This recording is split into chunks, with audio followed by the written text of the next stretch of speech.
Welcome back, Bears fans, to another episode of the Chicago Audible, and welcome to our Week 12 postgame show as the Bears took care of business, taking down the New York Giants by the final score of 19-14.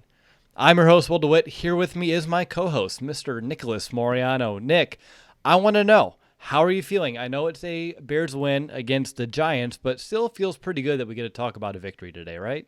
Yeah, I'd rather be talking about a victory than, the other way around where that's what we've been accustomed to this season. But yeah, it's I don't know, it's a weird feeling, but it is better than, talking about a loss for sure.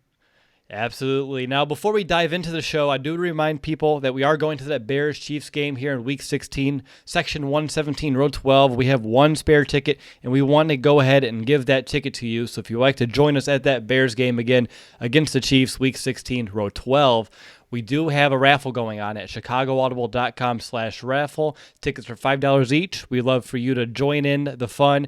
Get your chance to come with us to this game and, of course, help support our show as we start planning for our 2020 season. All right, let's go ahead and jump into the first quarter of the show and begin like we always do with my monster moment of the game. And this week's monster moment is going to be that 32-yard touchdown to Allen Robinson on the opening drive of the second half. That completed the 2-for-1 that the Bears needed. They went from being down 7-0 to being up 10-7. And that also marks 5 straight games with a touchdown on the opening series of the second half for the Bears. So if that touchdown between Mitch to Robinson, even though the throw could have been a little better, we don't need to nitpick right now, Nick, but that monster moment still to give the Bears the lead and completing that 2-for-1 special is going to be my monster moment. Let's hand it over to Nick. What's going to be your Moreano minute? You know what? I think in this game you can obviously nitpick, but in this game, we actually saw the reemergence of Khalil Mack, and especially towards the end of the game, just making his presence felt. And obviously, I was someone who expressed my frustration openly about Mack, maybe not putting the stats that we are all accustomed for him to do, but he was definitely effective in this game, just getting after Daniel Jones, making him uncomfortable in the pocket. And that was great to see from a guy that was just voiced earlier from Eddie Jackson, saying that it was the most down he's ever seen Khalil Mack. And then he has a game like this, responds, and is able to just wreak havoc on this, Giants offensive line and the quarterback. That was great to see. So I think it's just seeing Khalil Mack and, what he brings to the football field. He was definitely back in full force today. Yes, he was. Now, right back to you, Nick. What's that midway mulligan going to be? I have a hunch it's going to be something in that second half, perhaps, when we're starting to allow the Giants to kind of creep back into this thing when really they had no business doing it. But that's just my hunch. Yeah, no, so I actually wasn't go that direction, but that was something I was thinking about. But I actually want to go back to when Mitch Trubisky throws that second interception, basically because it wasn't warranted for anything. There was no reason. Nobody was open there. You're kind of wondering, what is Mitch Trubisky even thinking on this throw? And he's throwing into a place where, one, it's underthrown. His intended receiver, I think it was Javon Wims on that play, wouldn't have even been – he wasn't open. So it's like these inconsistent and, just question marks that Trubisky continues to have throughout his 2019 season, and I just didn't understand. I was about to tweet out that Mitch, up to that point, was having a pretty decent game, but I'm glad I just kind of, took my fingers off my phone for a second and just let it happen, because he has those mistakes just constantly throughout each football game. So just your thought was enough to jinx it, huh? Basically, I guess it was. Just me thinking like, oh, man, he's doing well so far. Boom, interception.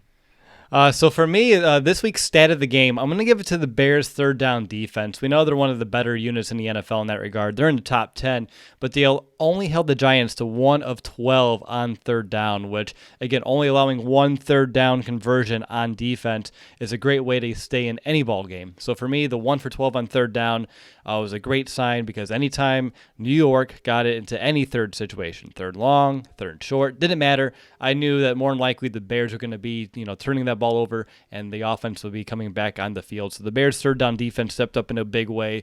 So for me, that's going to be my stat of the game. Nick, over to you. Who's going to be your MVP choice? I have to go with Khalil Mack again.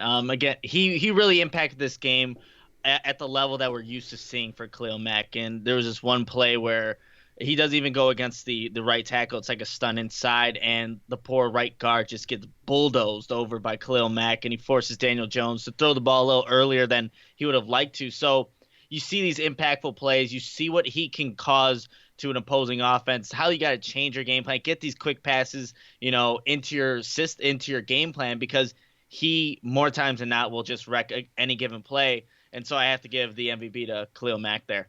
All right. I'm proudly going to give mine to the guy that I anticipated giving this award to on our preview show this week on the podcast, and that's Clinton-Dix. Led the team with 7 total tackles. He had 2 PBUs. I see 1 in the box score, but I have 2 in my notes, so I'm going to go ahead and give him 2. 2 of which were in very crucial situations. 1 on third down, which really helped the Bears in the end stop this game. And then on top of that, I noted he had a good open field tackle on fourth down that turned that ball over and down. And then, I just loved how aggressive he was today. He was playing up against the line of scrimmage, where really both safeties were from time to time. But he was really good in run support. He was pretty damn good in his man coverage today and always seemed to be in that right spot. So for me, Clinton-Dix, again, leading the team in tackles today all over the field. He's going to be my MVP, which, again, feels a little nice because I had that guessed or predicted on our preview show, and I'm glad that he was able to step in and fulfill my request that I gave him earlier on this week.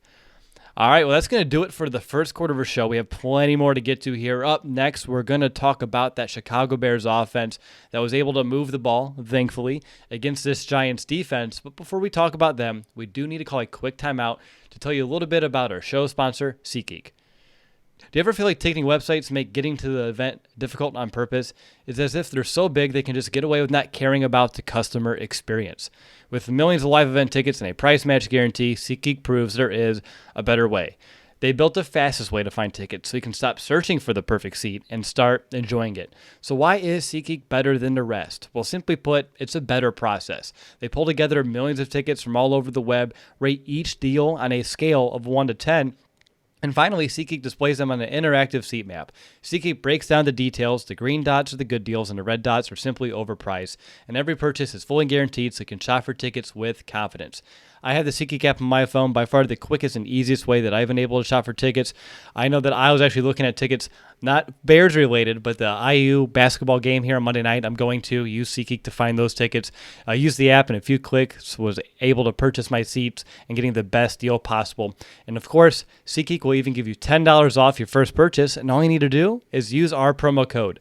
Download the SeatGeek app today and use promo code BEARS for $10 off your first purchase. That promo code again is BEARS, BEARS, and that gets you $10 off your first purchase on SeatGeek. Alrighty, you're listening to the Chicago Audible podcast. I'm your host, DeWitt, joined by my co-host, Nicholas Moreano. We are breaking down this Chicago Bears 19-14 victory here, and oddly enough, Nick, my lamp that I told you I was fighting with went off for the entire ad, and now it's back on. So we're back talking about this Bears team, and I love it. I have some energy in my voice today. It's been quite some time. I'm ready to talk about this offense, and I know they were going up against this Giants defense that's one of the worst in the NFL, and they had a hard time in the first half really getting things going. What clicked, I would say, starting that last possession of the second half throughout the third quarter?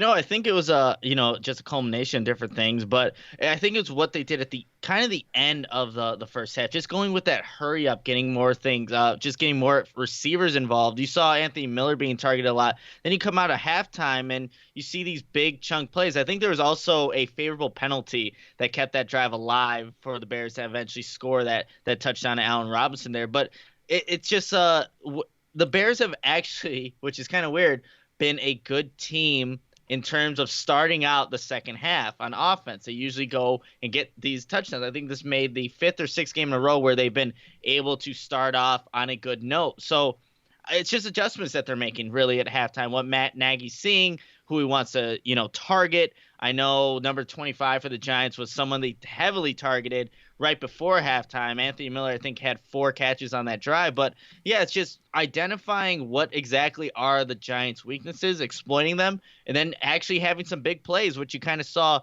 on that drive for the Bears. Yeah, absolutely. I really liked how the Bears were able to utilize some tempo, and we've talked about this off and on this season. They seem to do it when it's in those 2-minute situations, and it tends to work. and it worked a little bit. They didn't do a complete tempo in the beginning of the third quarter, but they were in a little bit more of a hurry. They weren't at the line of scrimmage for extended amounts of times, and I thought that really helped because it got Mitch into a rhythm where he's not really overly thinking some of these situations. He's out there playing with his instincts. And you talked about it, getting those chunk plays, and I loved them in the second half. We were getting a ton of them. We had 4 passes that went for 20-plus in the first 2 possessions of the second half today. And yeah, I'm really in alignment with what you're having to say there because early on in this game, I was a little worried that we're going to be playing down to the competition throughout the majority because we should have had points on the second drive of the game, and it should have been a touchdown, but we had that Broniker drop. Then it led to the Trubisky interception. And then right before the half, even though I was excited to see the Bears move the ball down the field, they still kind of squandered the opportunity away as they had to settle for a field goal after reaching the red zone today. Any other big observations from this offense that you wanted to kind of bring forward? I think we also got to highlight, obviously, they only put up 19 points against a bad New York Giants defense. Yeah. So it's still really, this offense has so much work to do. And again, it goes to the quarterback and the decision making. But that offensive line, you see Bobby Massey having some bad plays, and then he ends up getting injured. You have Charles Leno Jr. not doing his job where the pressure gets to Trubisky, takes a bad sack. Well, Leno Jr. is on the ground, so you see why that's happening. So there's still a lot that needs to be worked on, and especially when you have penalties that are taking and negating big plays. The mystery, illegal hands to the face penalty that I think was called on Cody Whitehair that takes away Allen Robinson's big catch over the middle. It's like you can't have these untimely things, especially when big play. The very few big plays that the Bears actually have, you definitely can't have, a penalty try to take those away because you never know with this offense if you're going to see one of those plays happen. But actually in this game, they did do a good job of getting those bigger kind of plays. That touchdown Allen Robinson, that was a 37-yard pass. On that drive alone, it was only 5 plays, and Robinson was caught a reception for 23 yards also on that drive. So there were some big plays on that drive, but penalties, just one-on-one matchups between the offensive line. The Bears ran another 3rd and 1, Will. We all know how that ended towards the end of the game. The go I formation, Rashad Coward pulls, comes over to the left, completely misses his guy. They don't get the first down there. So still playing to work on in 19 points. Yes, the Bears win, but that's a bad Giants defense. That I think this is only the second team that they haven't allowed, 27 points to be scored on them. So the Bears are in that bunch there, but at least they got the victory. Yeah, exactly. Again, there's some positives, but you have to take them with all those grains of salt. It's the Giants defense. Still wasn't pretty throughout, but that third quarter, that was a thing of beauty. By all 3 phases of this team, defense, I think, only allowed, -1 yard in the third quarter. The offense had multiple scores. Trubisky in that quarter alone in the third quarter, 10 of 14 for 155 yards, a touchdown pass, and a touchdown run. I wish the third quarter would have been a great display of what the entire game was about, but unfortunately it was just kind of a small snippet of this game. But Nick, I do want to talk about, you mentioned when we had to go and we ended up punting in the fourth quarter, which allowed New York to take that ball 7 yards to score this thing. And we had a chance to pretty much put this game on ice, either get 3 points, drive it, kill some more time. But instead we do a run. And then Cohen gets the ball inside on a quick pass. He's inches short, and the Bears end up trying to run. Doesn't work. They tried to go super heavy. Still doesn't work, and it wasn't working all game long. Are you surprised as I was where I know Mitch just had that duck interception on the drive prior, but at least getting him a chance to put this game on ice and get that first down? Because I thought I would have put the ball in Mitch's hands there, I think. That's how I was feeling at the time. So especially seeing that he was able to run that ball in earlier in the game, and I thought I don't even know the last time we saw a QB sneak or just any type of where you actually have Mitch Trubisky wanting to go get that with his legs, because I think he was pretty effective in this game with it. So maybe that could have been an option as well. They've done it in the past where I'm thinking actually the very first game of last season for some reason where you had people pull for Mitch and he's running it. But so I guess I was okay with the actual call that Matt Nagy had going heavy, but again, just not certain individuals not executing. That's what it results to, and that's exactly what the Bears have done all season, not having everyone on the same page. But I guess it doesn't surprise me too much because I thought the call was right. They just didn't execute it well. Yeah, I mean, whenever it's 3rd and inches and you can't pick it up by going in, you're heavy set, running straight up the middle, and you allow a guy free straight off the edge that blows this thing up, I mean, that's just execution. And we talked about it all year, don't get too cute. So I understand your point as well. I want to take this one step further and look at the entire offensive game plan, because I saw people that were a little confused why Mitch was throwing so much compared to how little we were running. They're like, wow, Mitch already has 40 passing attempts, and we're barely running this ball. But you and I talked about it on Thursday. The Giants are actually pretty good against a run. The Bears haven't been able to run all season long, and the Giants were dead last in pass defense. So this is exactly kind of what I thought this game plan would be. Heavily relying on the pass, supplementing with the run, and they even utilized play action a decent amount today, despite not really being able to effectively run this football, and that still is pretty impactful. So would you say this is one of the better game plans, or is it just playing one of the worst defenses? I think it's a little of both. And look, the stats would have even been in Trubisky's favor had some of those receivers of his just caught the ball. So it could have been a better day overall for Mitch Trubisky if the one pass that Ben Broniker catches, most likely he scores. That interception doesn't happen for Trubisky, so we're maybe talking about a completely different game that Trubisky has, but it does help when the Giants' defense is as bad as it is, and we highlighted that the Giants actually do have a pretty good run defense. It would be tough, and I mean, look, these Bears running backs and Trubisky itself, they finished with a total of 65 yards on the ground on 26 carries, so definitely not a favorable statistic-wise, and I think the matchup was there for the Bears to exploit in the passing game, and you saw that at the end of that first half. Corey Ballantyne for the Giants was targeted on that entire drive for the Bears and Matt Nagy, so it made sense why they did it. You love to see more balance, of course, and you love to see the Bears actually get some efficient yards in the running game, but it just wasn't the matchup for it because the Bears, one, haven't been very effective running the ball all season, and the Giants have a pretty good rush defense. Mm-hmm. Exactly. Real quick, I just saw that the Lions fell to Washington, and we play them here in a few days. I'm already thankful for that. And do you anything you want to mention on that? I mean, I didn't think that was going to happen, but yeah, Detroit beat Detroit. Yeah, Detroit's being Detroit. They do have their backup quarterback playing, but I was telling my uncle and my family members the Bears could realistically be back at 500 in a span of 5 days from today or to Thanksgiving. So it's crazy to think about, but yeah, I guess I'm thankful for the Lions being this game on Thursday and maybe seeing another victory. All right, let's get into some position specifics, and I do want to take a few moments on Mitch because he did throw his 3rd red zone interception of the season, which is the 2nd most in the NFL. We talked about that duck interception that I have no idea what the heck happened on that play as well, but there was a lot of good with Mitch today, and it started off he got that hip re-aggravated on that second drive, but looked like he was able to fight through that. Really showed to me some grit, some tenacity, his ability to overcome some of those, situations that kind of just arise in fighting through pain, fighting through injury. He was scrambling out of his own end zone to pick up yards for a first down. He scrambled I don't even know if that was a design run on that touchdown because there was all sorts of confusion. I don't know if it was real confusion or just trying to throw the defense off. But he didn't shy away from contact today, despite having that bum shoulder, despite having an injured hip. And I thought he looked like he was, and he talked about it a few weeks ago, wanting to play with a little bit more energy and fun. I thought it was one of those games that you saw a little bit more out of that from Mitch.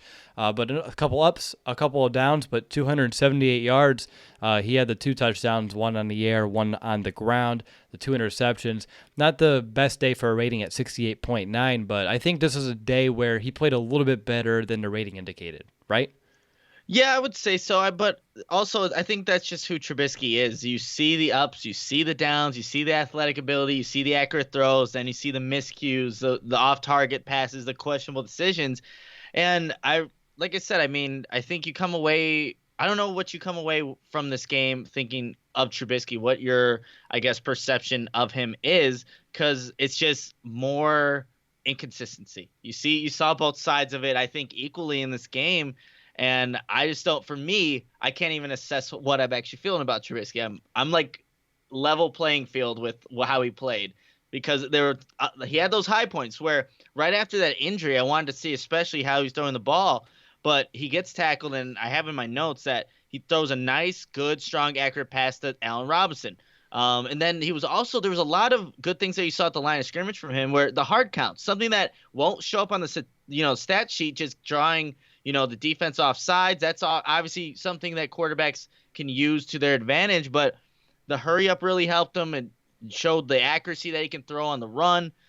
But then again, he has those questionable decisions, Will. So I don't have a great assessment of how I feel about Mitch Trubisky after a favorable matchup in the Giants. And I know he did get injured early and shows the grit that he has. And that's never been a question with him, and which is great. But just the actual play is always inconsistent. Yeah, no, inconsistent. I mean, that's the entire Bears offense, though. I mean, that's everybody on this offense. Matt Nagy included in that as well. You talked about the hard count. I have in my notes, I think everyone did, that it worked. I mean, we saw it happen. It happened a trio of times. And, this is something I've seen actually off and on this season, and it's kind of worked. But this is the first game where the offensive line actually helped by moving, because they've usually allowed other defenses, if they do attempt to jump and they don't completely, they allow them to reset and get back without flinching or moving. And I don't know why. I don't know how that hasn't been a coaching point earlier in the season, but I'm glad to see they learned that lesson, because it worked really well today. And it took them into it took 1 to 2nd and 12 to 2nd and 7, which allowed them to continue that drive, because we know that this Bears offense, if you got them into 3rd and even 8 or 7, that's probably not going to be a converted situation as well. But definitely a positive to see from Mitch. Inconsistency, of course, is going to be I think a theme throughout the rest of the year. But I would say I'm going to be personally a little bit more higher on the highs and not so down on the lows today, probably just because it's a coping mechanism of how this season has gone, and I'm trying to ride this high that is a Chicago Bears victory. But looking at some of the targets today and looking at some of these playmakers, of course, Allen Robinson, 6 catches, 131 yards. I mean, he was that big guy, the long of 49, another one of 60 that was taken off the board as well. I wish those would have counted. He would have been a big help on anyone's fantasy team, but I don't think I have him on mine. I was almost going to say mine, but I don't think I got him. And then, of course, Anthony Miller, 6 catches, 77 yards as well. Anthony Miller's continuing to put some consistent numbers week in, week out now here in the second half of the season. What's your take on those two guys? I thought they really stood out today and really were, obviously they accounted for over 200 yards of the 278 passing, so they were pretty much, the bread and butter today. Yeah, no, they did a really good job getting open, just, setting up their defenders and just finding the soft spot in zones when they were, obviously playing that type of defense. But yeah, I think it's more positive to see. I know Allen Robinson put up the bigger numbers, but seeing a guy like Anthony Miller, because we really expected some big things from Anthony Miller this season. And like I alluded to earlier in the podcast on that drive where he was just consistently open and targeting number 25 for the New York Giants there. So it's great to see him getting more involved in the offense. I obviously would love to see him in the end zone a couple more times this season, but he's getting more targets, getting more receptions, and getting the yards now. That's what you want to see from a guy that they moved up to go get. But I'm still wondering why Taylor Gabriel finished with only 1 reception for 19 yards, and he had another drop pass. I think it's just time. We talked about at the end of the preview where you want to see a guy like Riley Ridley and see what he can possibly do in that position there, because it seemed like that Taylor Gabriel is on the opposite of really an Anthony Miller. He's on the downtrend. Miller's going up, and why not just test your younger guys with a couple games left here? So I think that should be something that the Bears maybe think about with their targets moving forward. But just to highlight, the ones that were productive today, Robinson and Miller did a great job. Cohen still is a guy that I think in the receiving department, he has some drop. He has, I think, 7 or 8 drop passes, and he only had 1 all of last season. So obviously needs to improve in that area.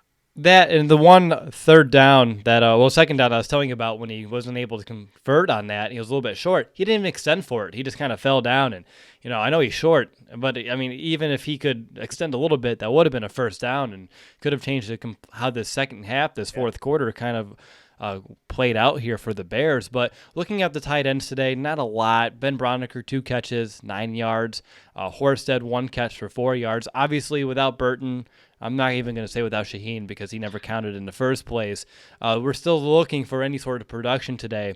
I know the Giants defense wasn't great against covering tight ends, as they haven't been great at covering many offenses all season long, but are you surprised by the lack of production? I thought we would get a little bit more out of the tight end today.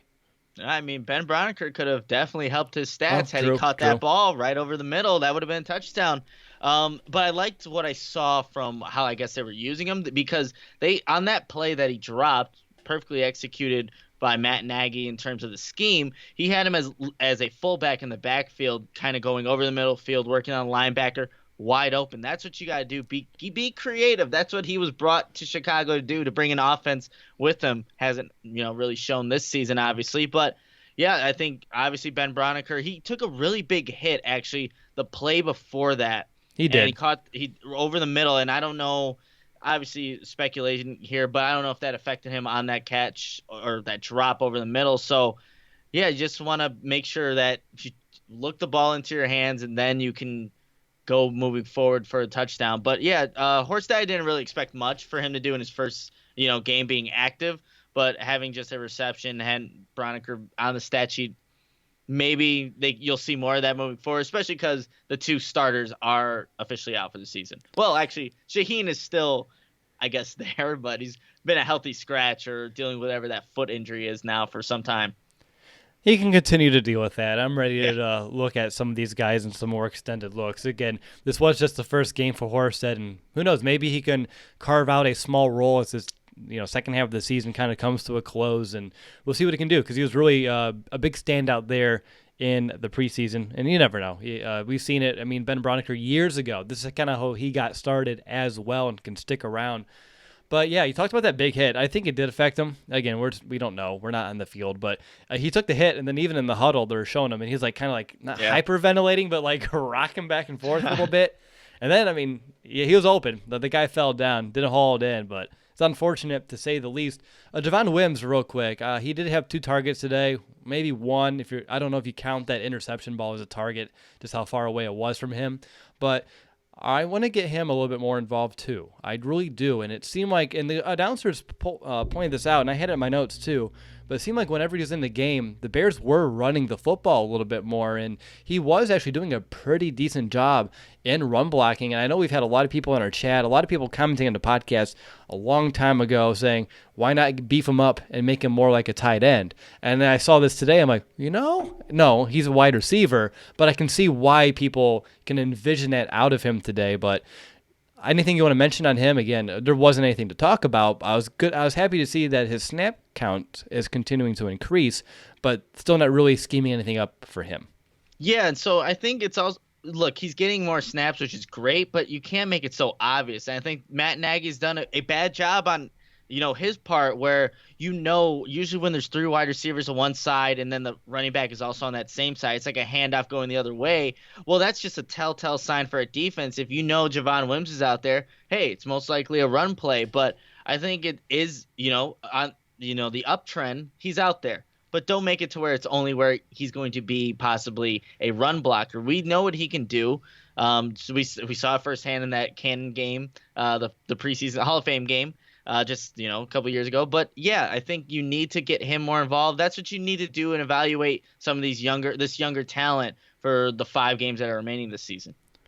All right, moving on to the offensive line. Obviously, early on, it was rocky, and it never really got completely stable. But the Bears did a few different things to kind of help them out. Like I mentioned earlier, the play action, doing some misdirection, which the Giants, with their aggressive mentality, were over-pursuing, allowing Trubisky to move that pocket a little bit, have a little bit more time. They were also using max protection a lot, where they're having everyone in there, blocking with only a couple of routes going deep down the field, which also was a boost for this offense. You saw David Montgomery getting in there, the nitty-gritty in his pass protection as well. It was all hands on deck today, and it was a team in New York, the Giants, that didn't have a ton of sacks entering this game, but you and I noted they have capable guys, and the Bears found a way after those 2 sacks early to kind of weather the storm and calm things down. How did you, or how would you assess how the Bears were able to do that? Again, I thought they did a pretty decent job using a variety of different tactics to kind of mitigate that pass rush. Yeah, and I think I highlighted some of the, the one-on-one matchups. That's where you get some obvious frustration from the offensive line. But I think for the most part, when you look back and watch this game, Trubisky had a pocket, and like you said, you saw David Montgomery, who at times earlier in the season maybe didn't pick up that blitz pickup. But in this game, he definitely did. On that play that actually gets called back for Allen Robinson over the middle, David Montgomery does a fantastic job with his blitz pickup, just really hitting the linebacker that's blitzing, allowing Trubisky to even make that throw. So for the most part, when you look back and watch this, the offensive line did their job.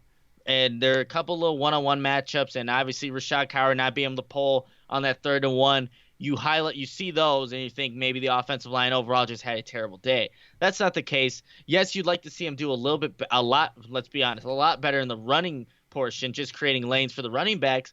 But Trubisky did drop back 41 times to throw it. And I think for the most part, he had enough time to find his receiver. Whether he did or not, it's on him. But I would say that the offensive line, they had a better day today than what we've, seen in some past games.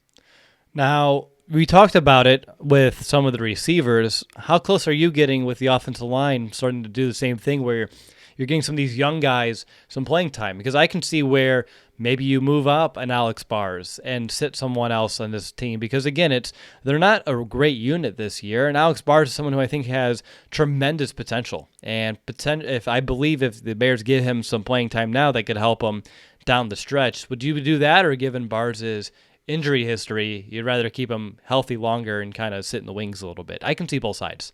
Yeah, you can definitely see both sides, but Rashad Coward hasn't really shown any reason as to why you're going to consistently put him over an Alex Bars. Again, we haven't seen Alex Bars in actual, regular season play where we know what he's capable of, but you have to try it at some point. You obviously kept him for, a reason. He turned down to go on the Patriots active roster or stay on the Bears practice squad. So he's obviously has this commitment to the Chicago Bears and that connection with Harry Hiestand. But I think at some point you have to evaluate, is Rashad Coward hurting this team? Do we have a young guy who doesn't have this experience, but can he do a better job? Or even just a slightly better job, because Rashad Coward has not been the best right guard. And look, he's not supposed to be playing there either, but you want to see and evaluate the young talent that you have. And in a season that's been like the Bears has, why not? I don't think it'll really hurt the Bears worse than what they're doing right now. Any final thoughts on offense? I can say we can have a conversation about red zone woes some more. Only 1 of 4 down there. It seems like every other week the problem kind of flip-flops. It's either we get to the red zone, but we can't convert, or we can't get to the red zone at all, and when we do, we're actually finding ways to punch it in. And this is a week where it's the first one where you can get down there, but you're settling for field goals, you're throwing interceptions, turning the ball over, things like that. And then again, third down for the Bears, 4-15 against this Giants defense, to me still doesn't cut it. It's a good example of the Bears showing some flashes today, but still when it counted, unable to move the sticks. But anything else you wanted to mention about this Bears offense? Yeah, I think there's just a lot left to be desired for the Bears offense. Let's be completely honest here. 19 points is not enough, given some really good field position, too, by the defense in this game. So you need to see more, just better execution, not have those penalties that take away big plays, and just, again, Mitch Trubisky kind of assessing the field and finding a way to get the ball to his targets. And there's still a lot left that the Bears can do to improve this offense. But again, it kind of, you don't maybe talk about it as negatively because they did win the football game. They actually won the football game, but there's still a lot of work to be done. Precisely. All right, let's go ahead. Let's call that a wrap on the Bears offense. Enter the third quarter of our post-game show and take a look at that Bears defense. And you said that the Bears defense did a good job of helping this Bears offense get a couple of favorable starting field positions. It took a while. They were starting inside the offense, starting inside their 10 a ton early in this game, but the Bears offense wasn't doing a good job early on in this first half, giving this Bears defense some very difficult situations. They had 3 drives, the Giants did, that started on the wrong side of the 50. The Bears only allowed 7 points, 1 touchdown drive, and of course those 2 missed field goals. What's your take on the Bears defense on those 3 drives? Because again, the one, okay, you let up a touchdown, and again, you're playing with fire every time you give a team a ball on your side of the 50, but I thought overall they played pretty well. Yeah, I would definitely, just watching this Bears defense, they did do a pretty good job. We have seen it, though, at the time, especially in that fourth quarter where they just don't close out a game. And again, we're asking a lot from this Bears defense, but they have the playmakers, and that's the strength of this Bears team where we just expect it to kind of happen. But I think what's key noting on the one drive that ends in a Golden Tate touchdown Aaron Lynch and Isaiah Irving were in for the majority of that drive because the Giants were going some hurry up. So Mack and Floyd were not on the field. I think they finally come into the game. The last two plays of that drive, they still end up getting the touchdown, the 4th and 18 conversion. But the big chunk of that in the middle, Isaiah Irving, Aaron Lynch were the outside linebackers, and obviously the Giants were able to move the ball a little bit there. So it's trying to maybe look at that and try to they did a strategic way of keeping them off the field. But for the most part, you can't really fault this Bears defense that, again, has done their job consistently. They should have had an interception on the very first drive of the game by Sherrick McManus. But, yeah, I think you can't really complain too much about this Bears team because this is what has kept the Bears in games. They could still score only 19 points and win a game, right, because they're doing such a good job on their end. But, yeah, I think there's obviously bits and pieces where the defense gives up big plays. Eddie Jackson tries to undercut Golden Tate, and that's what kind of leads to that touchdown, obviously not getting enough pressure. But for the most part, I'm happy with how the defense played. Yeah, I thought overall they played very well. Again, 14 points given up each and every week. Should win you football games. It did today. Other weeks, maybe not so much given this Bears offense, but today it was enough. And you talked about it. It was an up and down. For the vast majority of this game, the Bears defense was able to take care of business. I already gave the stat on third downs, 1 of 12. And there's just a couple of those drives, and we talked about it. It just takes 2 drives against this Bears defense, which can change the whole landscape of a potential Sunday afternoon. And that's not really on the defense as much as it is the Bears offense and their inability to put points up on the board, because the Giants got that touchdown. And then after that touchdown drive, they had 27 total yards on 21 plays, which was after their failed 4th down attempt. And then afterwards, the very next drives when they had that 97-yarder, which of course ended up in that touchdown, 4th and 18. You can't have that happen to Golden Tate, but it ended up doing it.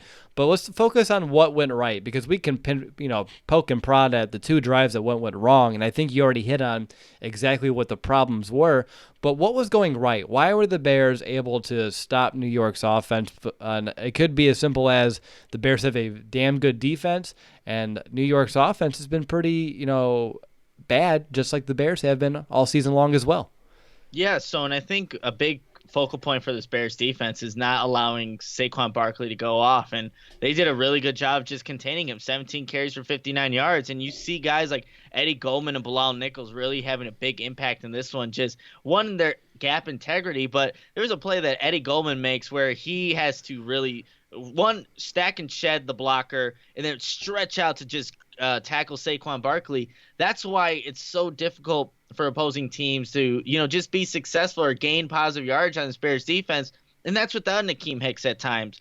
So I think the Bears, they make it really difficult. They want to take away, obviously, Saquon Barkley. But I was really encouraged by the play of Buster Screen today, because the Giants ran a lot of little crossing routes where you have to just make sure you know how to avoid and go through traffic.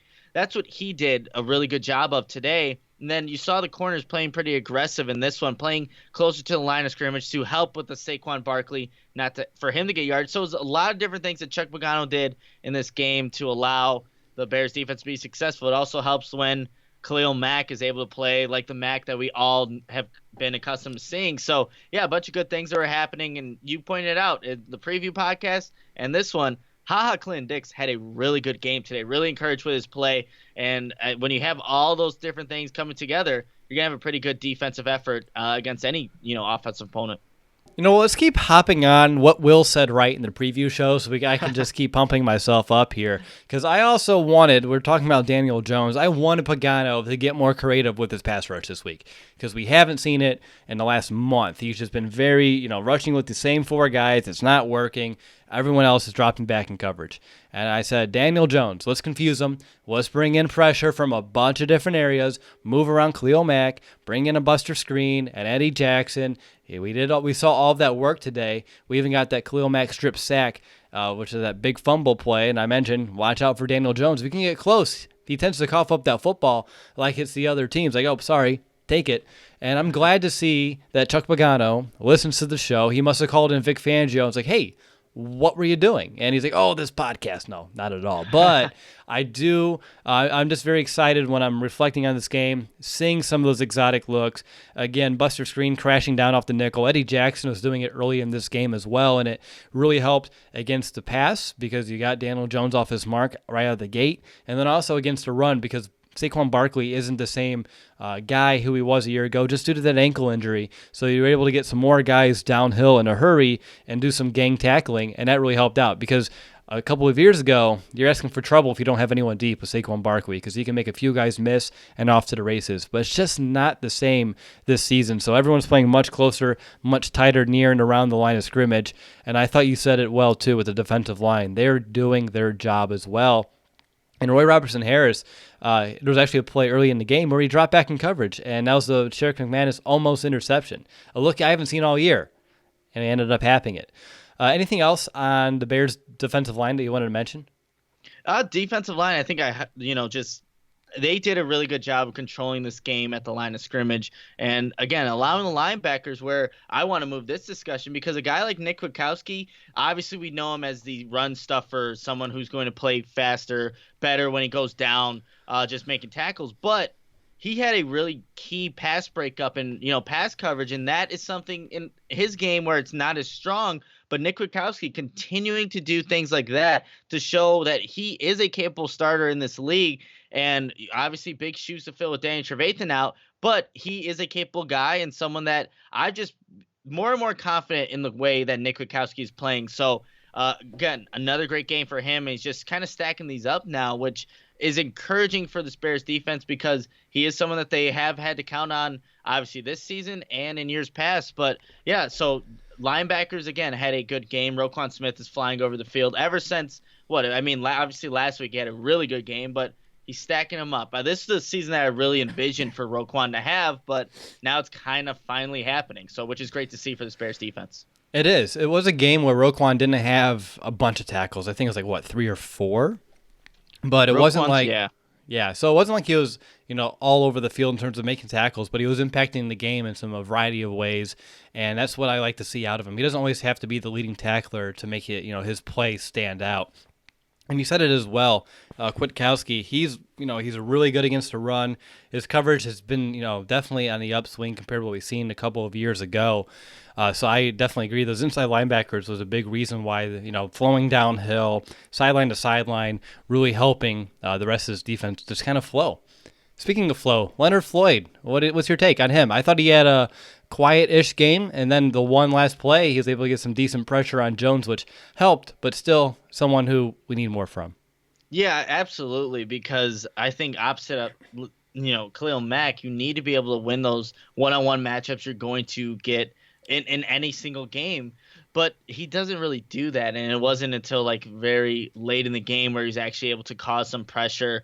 Daniel Jones has to throw away the ball early, but Leonard Floyd, he's not getting home, and maybe we have to wait till the second matchup with the Green Bay Packers to see him maybe get another sack because that's where he's made most of his production and has done some really good things for the Bears, but he hasn't been as impactful. His hand is healthy. He's fully healthy, so there's no reason why he isn't being the pass rusher that I think everyone was hoping he'd become. But yeah, just another guy that he's just kind of there.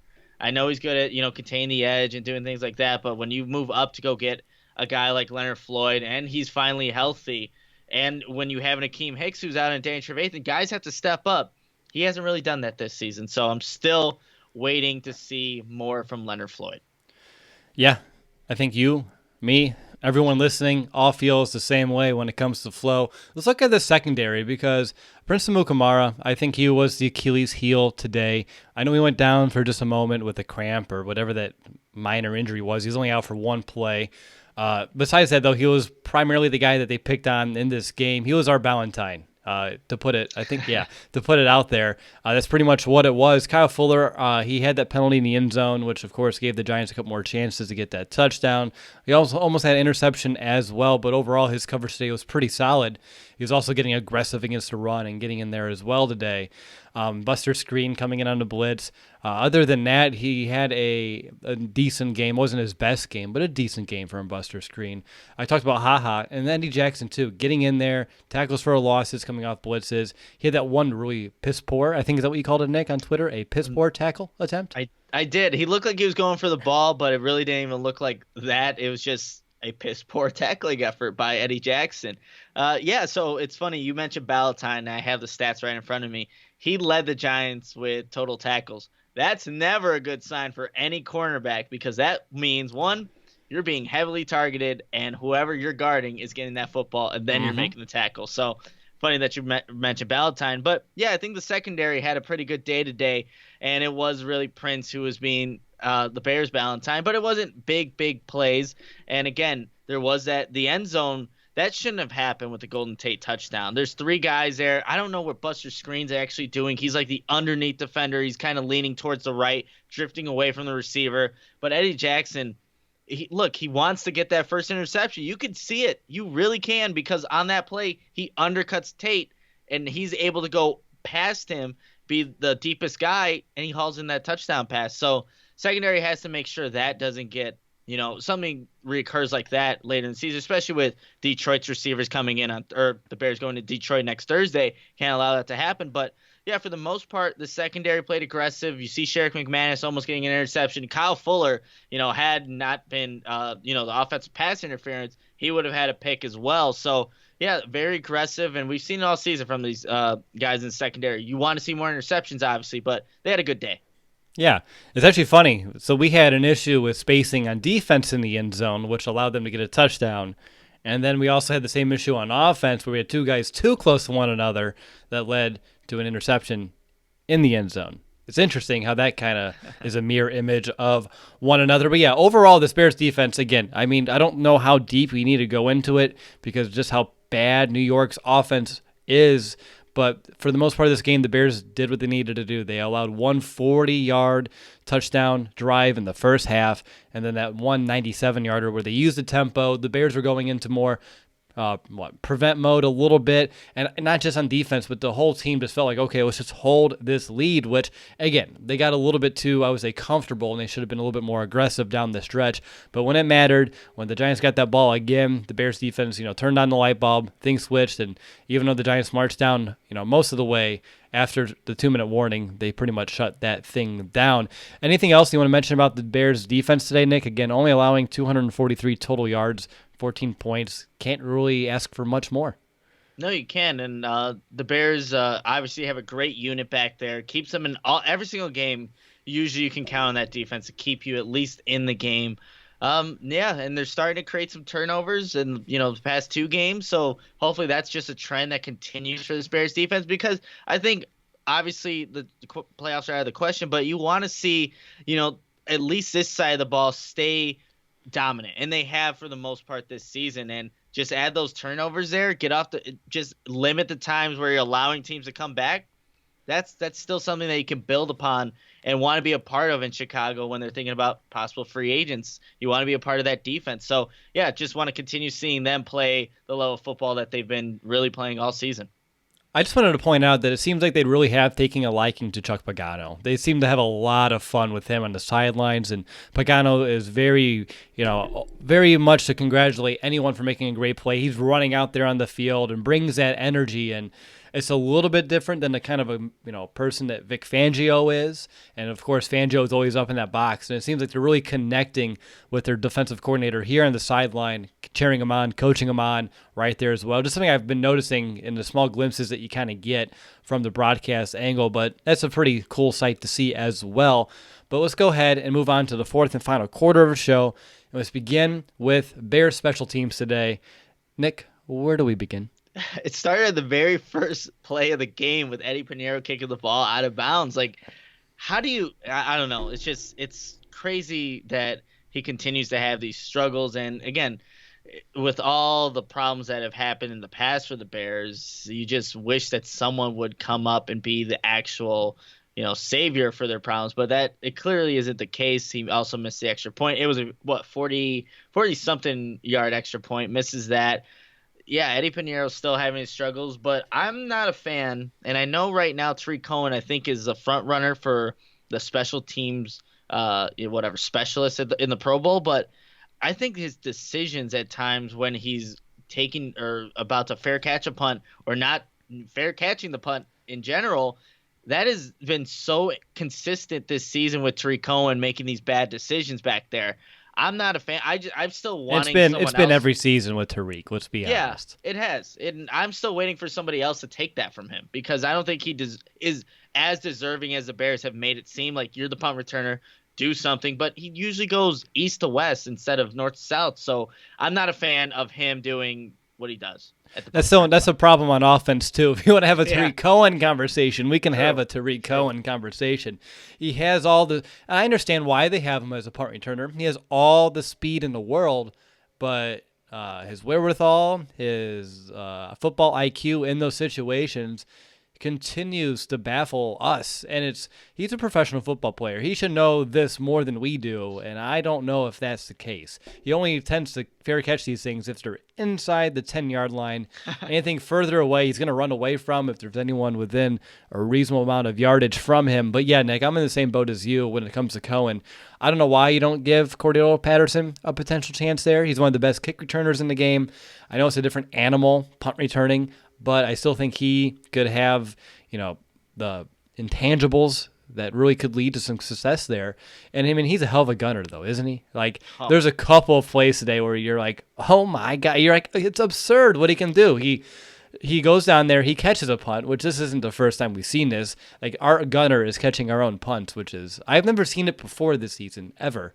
And I've seen it 3 or 4 times this year just from him alone.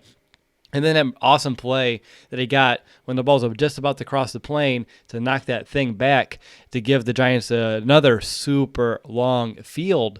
But, I mean, Patterson, he's a bright spot on the special teams. So of a special teams that doesn't get a lot of bright spots. Yeah, very true. And on it was a potentially touchdown saving punt return that Jabril Peppers had. Cordell Patterson's being blocked by 2 guys. He has to come from out of bounds back into the game and makes that tackle. You see the impact he has had at that gunner position. He has owned it. I mean, I know he's being paid 2 years, $10 million, but just with what he's done on, that gunner spot, it's like you can almost validate that he's worth it there because he is just saving the Bears and putting them in really good field position for, the defense to, stop the opposing offense or catching the punts itself. He's really good and just owned that position there for the Bears. Yeah, I mean, between that and him returning kicks, yeah, you could take $5 million a year. I don't care. Yeah, he's really good at that aspect of special teams where the Bears have been struggling there to find capable guys, and we just highlighted Tariq Cohen. So it's nice to have a consistent guy like a Cordero Patterson. Okay, you want to talk about that weird extra point? I mean, the miss is a miss. This extra point is a long extra point. It's a 48-yard attempt just to get 1 point on the board. But the whole debacle, I guess, I don't know if that would have been more offense or more special teams at this point. I guess offense, the whole PI, no PI call, to me, very weak call. I've seen the Patriots and the Packers run that way worse and more blatantly than that, and no one wants to call it on them, but that's a different topic for a different day. And also the Shank punt when it seemed like nothing can get worse. So miss extra point, O'Donnell shanks a punt. Anything else in the third phase that we need to bring up? Also on that play, they bring out, I forget who's the 12th man that comes on the end for the extra point. So it moves them back even further. It's like how I obviously there's a lot. Nagy did mention what happened there. I saw that on Twitter here. Just roll up through. They didn't know who was supposed to be out there with all the confusion with Bobby Massey going out with the injury, and then all the confusion with the penalty and moving back, and then throwing the kick unit out there. They had 2 guys thinking they had Bobby Massey's spot, and they didn't. One too many. Yeah, so it was I think Dan Durkin tweeted this during the game. I think it was for something else. It was organized confusion, and that's exactly what happened in that span with the 2-point conversion coming back and the OPI and everything that happened there. So it's Bears special teams. You never know what exactly to expect.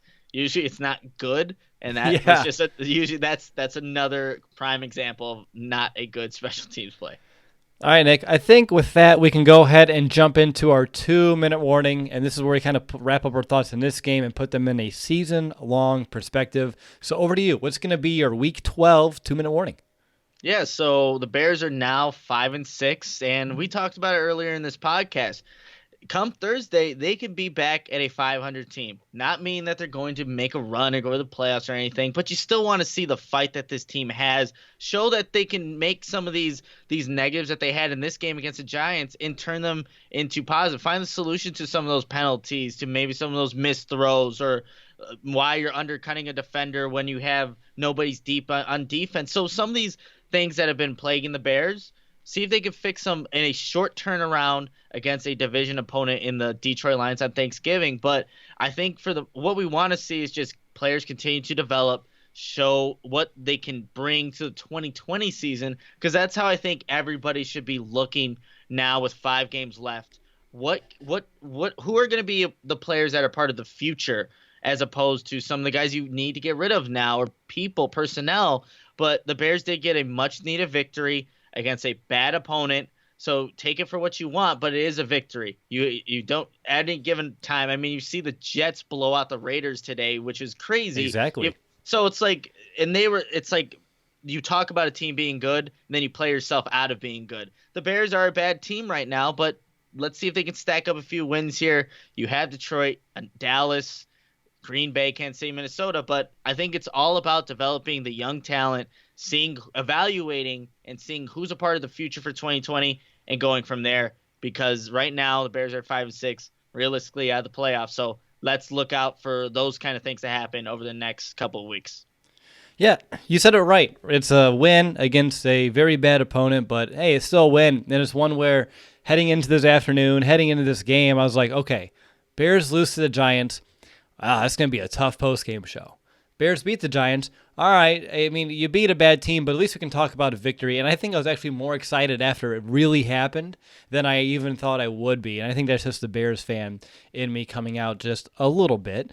But like you said, Nick, we're fighting for 2020 now, and it's more of figuring out who's going to stick around, which I believe, the vast majority will. There's going to be a lot of changes, but it's not like they're going to nuke this thing and start all over. So they need to figure out who's here to stay, who's here to go, and I think maybe more importantly for that core unit who's going to be here next season, they need to find a way to end this season hot and as a really good football team that can put away the sins of the early part of the season, the first half of this year, because if you can do that and play really good football here as we wrap up November through December, and even though you don't make the playoffs, you can still hang your hat on, we fought to the end, we were playing some good football, and if we can play like that all the way through the beginning of next season and take it over, we can get back to where we were in 2018, that 12-4 going into the playoffs sort of football team compared to what we saw so far this season. So I think there's a lot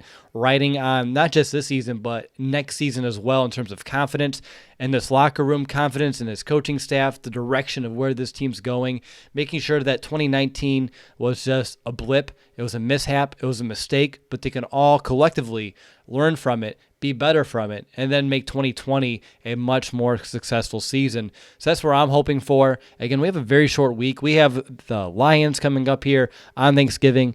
Nick and I talked about it offline, but we are going to do a brief post-game show on Thanksgiving as soon as that game wraps up as well. I think we've done that every time the Bears have played on Thanksgiving since we started this podcast. So even though the Bears have a losing record and we're disappointed by the season, just like you, we're still going to take our time to do our normal post-game show after that game. And I want to thank everyone who's tuned into this week's show, whether you're on YouTube, Facebook, Periscope, or if you're amongst the thousands of global listeners of the podcast. We really do appreciate each and every one of you.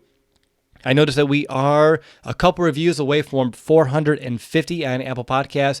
Please make sure to leave a review, like, and rate our show there, because the more we get, the more that our show gets spread around. And since we don't have a huge media entity backing it up, just two Bears fans talking football, those reviews really help more Bears fans discover us, learn more about us.